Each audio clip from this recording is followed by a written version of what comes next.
इन्होंने फंसाया है, ट्रंप को ब्लैकमेल किया है एप्स्टीन फाइल्स पर। और नेतन्याहू के 3 ऑब्जेक्टिव्स थे कि एक, ईरान को, ठीक, जो इस्लामिक रिपब्लिक ऑफ ईरान है उसका सफाया करना, that regime and the system, और उसमें ईरान को कमजोर भी करना।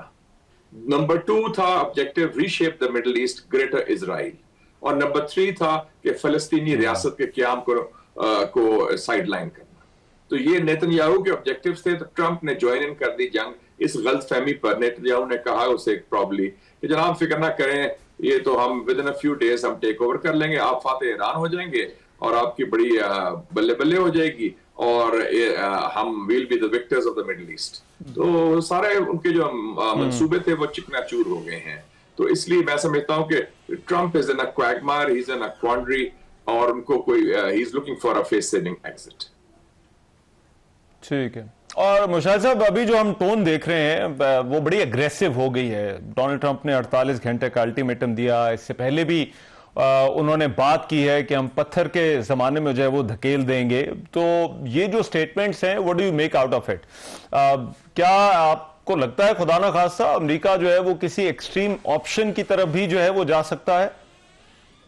मैं सुन रहा था सदर ट्रंप की तकरीर 19 मिनट की जो उन्होंने परसों की थी, और जिसमें उन्होंने जो आपने जुबान आपने जिक्र किया बड़ी सख्त इस्तेमाल की, डेसिमेट कर देंगे, क्रश कर देंगे, एलिमिनेट कर देंगे, ऑब्लिटरेट कर देंगे, पत्थर के दौर में ले जाएंगे, और सारा कुछ ये कहा।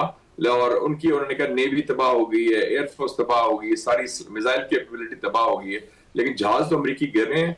जो आपने सवाल पूछा वो बड़ा अहम है और बड़ा खौफनाक भी है। मैं समझता हूं कि उस ऑप्शन को रूल आउट नहीं किया जा सकता, क्योंकि अब मैं देख रहा हूं कि थोड़ा सा जो एक तो उनकी जुबान सख्त के अलावा वो एक मेरा ख्याल मायूस कुन नाकाम जंगजू की आवाज है, चाहे ट्रंप हो या हेक्सेट हो, उनके सेक्रेटरी ऑफ डिफेंस या सेक्रेटरी ऑफ वॉर कह लें। लेकिन उसमें एक तहजीबी जंग की भी मुझे बू आनी शुरू हो गई है, सिविलाइजेशनल वॉर, जिसमें वो कह रहे हैं कि God is with us and we invoke Jesus Christ. कि ये एक मतलब है कि क्रिश्चियन जायनिज्म भी और ये मिलिटेंट क्रिश्चियन मिलिटरिज्म आ गया है, एज इफ कि ये इस्लाम और उनकी जंग क्रूसेड्स की। तो क्रूसेड्स की जो बातें शुरू हो गई कि क्रूसेड कर रहे हैं हम, तो ये बड़ी खतरनाक बात है। और जो आपने भी बात की कि जो इंतहाई कदम, मैं उसको रूल आउट नहीं करता, क्योंकि ये नाकाम है, ये मायूस है और ये डेस्परेट है। अच्छा, और आपको ईरान के ऑब्जेक्टिव्स इस जंग में जो है वो क्या नजर आ रहे हैं? क्या वो जंग को तवालत देना चाहता है, या वो भी कहीं इस कॉन्फ्लिक्ट का जो है वो एंड देख रहे हैं? तो ईरान की एंड गेम आपको इस सारे मामले में क्या नजर आ रही है? लेकिन जी ईरान की बेसिक एंड गेम थी, वो तो 2 मकसद तो पूरे हो गए उनके। रजीम सर्वाइवल वो हो गया, और जो मिलिट्री पावर जितनी भी है, मिसाइल्स, ड्रोन्स, बॉम्ब्स, वो इंटैक्ट रहे ताकि उसकी जवाबी कार्रवाई करें, वो तो हो गया। अब एक एडिशनल बोनस उनको मिल गया है, स्ट्रेट ऑफ हॉर्मुस। और इसमें मैं आर्टिकल आज देख रहा था, कल बल्कि छपा है, जवाद जरीफ साहब का, उनके साबिक वजीर खारजा है ईरान के, उन्होंने अच्छी बात की कि उन्होंने कि अब वक्त आ गया है कि ईरान की तरफ से भी इनिशिएटिव लिए जाए कोई विद डील विद अमेरिका, जिसकी बुनियाद ये हो कि अमेरिका जो है हम न्यूक्लियर बॉम्ब तो बना नहीं रहे ईरान, तो एक कॉमन बेसिस तो हो गया अंडरस्टैंडिंग का। और दूसरा है कि अमेरिका अपनी जारियत का खात्मा करे और गारंटी दे कि आइंदा नई जारियत नहीं होगी, क्योंकि 2 जंगें हुई हैं रहमान साहब पिछले 1 साल में, जो धोखे की और झूठ की बुनियाद पर अमेरिका और इजराइल ने की है। तो ईरान का तो ये बॉटम लाइन है। और फिर उन्होंने कहा कि स्ट्रेट ऑफ हॉर्मुस पर हम बात कर लेंगे। तो ये ईरान में मुझे लगता है कि 2 व्यूज हैं। एक व्यू है ये जवाद जरीफ साहब का, जो साबिक वजीर खारजा हैं, जिसके डेप्टी थे अब्बास अरगची, जो आजकल वजीर खारजा है। और दूसरा व्यू है जो उनके नई जो क़यादत इसको ताज़ा आई है, वो कहते हैं ठीक है जी, इनको सबक सिखाना है, हम ये लड़ने को तवील जंग के लिए तैयार हैं, हमारी तो तबाही हो रही है, ठीक है हम इसको रीबिल्ड भी कर लेंगे, आगे भी हमने 8 साल जंग लड़ी है सद्दाम हुसैन से।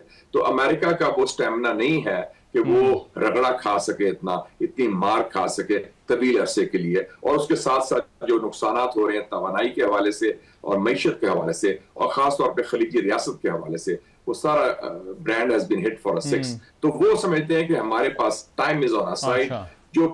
जो पेन वो बर्दाश्त कर सकते हैं ईरानी, वो समझते हैं और राइटली समझते हैं, वो इजराइल ये देखिए इजरायली सारे लोग जो हैं पिछले 35 दिनों से बेडरूम में नहीं सो रहे, अपने बंकर में सो रहे।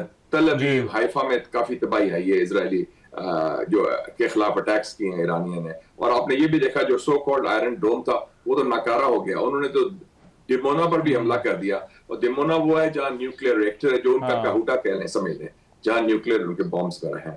तो उस हवाले से it's a very big shock and blow जो जिन्होंने जारियत की थी। तो इस वक्त ईरानी मेरे ख्याल में they are ready for a deal, they trust Pakistan, they trust China, लेकिन they are looking for iron clad guarantees. धोखा नहीं होना चाहिए। ये नहीं कि वो कहेंगे हाँ जी पाकिस्तान आप आ जाएं या चीन चले जाएं और रास्ते में उनका जहाज जो जा रहा है उसको उड़ा दें या असैसिनेशन कर दें, क्योंकि ये you are dealing with Netanyahu who is a gangster of the Middle East. वो तो बदमाशी पर उतर आए हैं, अब क्या रह गया? बंदे मारना उनके लिए कोई बात नहीं। It's a total violation of international law. लड़कियों के स्कूल खत्म किए हैं, यूनिवर्सिटीज को अटैक किए हैं, और लुई पास्चर इंस्टीट्यूट को अटैक किया है, और ब्रिज को तबाह किया है। ये तो सारी क्राइम्स हैं under international law and Geneva conventions. Civilian targets जो कर रहे हैं वो। अच्छा, राइट। इसमें मुशाहिद साहब जरा पाकिस्तान की भी बात कर लेते हैं। पाकिस्तान की जो डिप्लोमेटिक राइज हमने इस सारे कॉन्फ्लिक्ट में जो है वो देखी है, ये बड़ी यूनिक पोजीशन थी। एक तो इसकी आपको जो है वो वजह जो है वो क्या नजर आती है, और क्यों पाकिस्तान इस पोजीशन में आया कि जहां पर वो कोई किरदार अदा कर सकता है अमेरिका और ईरान के दरमियान। और जो डिप्लोमेटिक एफर्ट्स हैं उस हवाले से भी पहले बातें हो रही थी, लेकिन अब वो अब्बास अराक्ची ने जो है वो खुद उसकी जो है वो वजाहत कर दी है जो इस्लामाबाद आने की बात थी।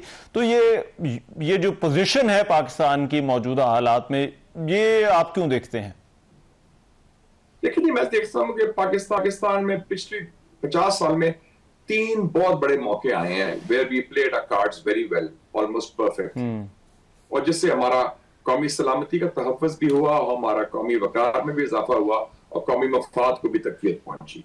एक 50 साल पहले जब जुल्फ़िकार अली भुट्टो साहब ने 1974 में इस्लामिक समिट कराई थी, और ईस्ट पाकिस्तान के जाने के बाद, बांग्लादेश के बनने के बाद 2.5 साल के बाद पाकिस्तान का एक नया वकार, नया अज़म, नया बलबला और नया एतमाद पैदा हुआ था, और हमारा एक बात सुनी जाती थी, एक लीडरशिप रोल था। एक वो फाइनेस्ट आवर था।